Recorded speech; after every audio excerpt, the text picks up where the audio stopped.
بسم اللہ الرحمن الرحیم، السلام علیکم ورحمۃ اللہ وبرکاتہ۔ اسلامی تاریخ میں کچھ ایسے صحابہ کرام ہیں جنہیں اللہ تعالیٰ نے خاص مقام عطا فرمایا، لیکن آج ہم جس صحابی کا تذکرہ کریں گے وہ ایک راز کے امین تھے، ایک ایسی فہرست کے مالک جس میں ان منافقین کے نام درج تھے جن کا چہرہ تو مسلمان تھا مگر دل کفر سے لبریز۔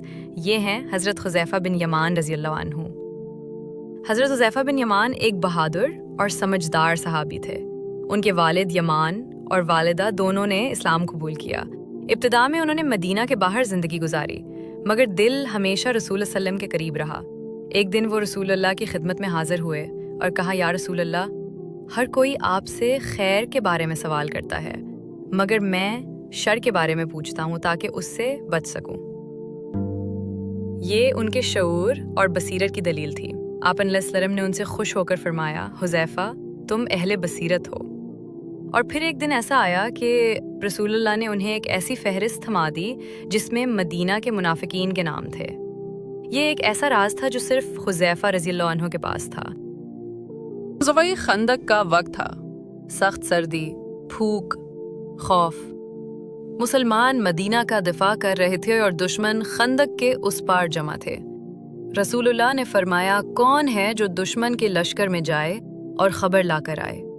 سناٹا چھا گیا۔ تب نبی خود حذیفہ رضی اللہ عنہ کا نام لیا، حذیفہ تم جاؤ۔ یہ ایک کٹھن مشن تھا۔ حذیفہ رضی اللہ عنہ خندق پار کر کے دشمن کے کیمپ میں گھس گئے۔ وہاں انہوں نے ابو سفیان کی باتیں سنی۔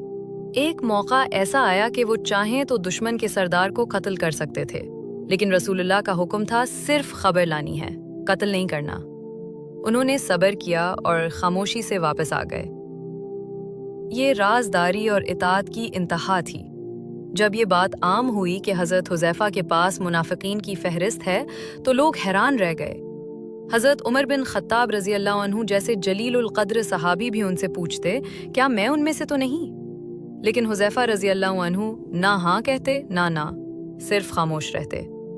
مدینہ میں جب کسی کا جنازہ ہوتا اور اگر حضرت حذیفہ اس میں شامل نہ ہوتے تو لوگ سمجھ جاتے کہ وہ منافق تھا۔ یہ ان کے سکوت کا اثر تھا۔ وقت گزرا، حضرت عمر کی شہادت ہو چکی تھی۔ حضرت حذیفہ رضی اللہ عنہ کو اپنی موت کا علم ہو چکا تھا۔ انہوں نے اپنی ماں سے کہا، ماں، موت سے نہ ڈرو، یہ وہ مہمان ہے جس کا انتظار ایک مومن کو ہر وقت رہتا ہے۔ انہوں نے وصیت کی، میرا جنازہ وہی لوگ پڑھیں جو نیک ہیں۔ پھر انہوں نے آسمان کی طرف دیکھ کر کہا، اے میرے رب، یہ وہی وقت ہے جس کا میں انتظار کرتا رہا۔ تو نے مجھے آزمایا، میں نے صبر کیا، تو نے راز دیے، میں نے نبھائے، اب تیرے دیدار کا وقت ہے۔ یہ کہہ کر انہوں نے آنکھیں بند کر لیں اور خاموشی چھا گئی۔ حضرت حذیفہ رضی اللہ عنہ ہمیں یہ سکھاتے ہیں کہ راز کو کیسے نبھایا جاتا ہے، ایمان، صبر اور اطاعت کا کیا مقام ہے، اور سب سے بڑھ کر یہ کہ نیت صاف ہو تو اللہ آپ کو ایسے مقام پر فائز کرتا ہے جس کا آپ نے تصور بھی نہیں کیا ہوتا۔ جو بندہ اللہ اور اس کے رسول پر سچا یقین رکھے، اللہ اس کے دل میں ایسا نور ڈال دیتا ہے جس سے وہ اندھیرے میں بھی حق کو پہچان لیتا ہے۔ آپ کو یہ کہانی کیسی لگی؟ کامنٹس میں ضرور بتائیں۔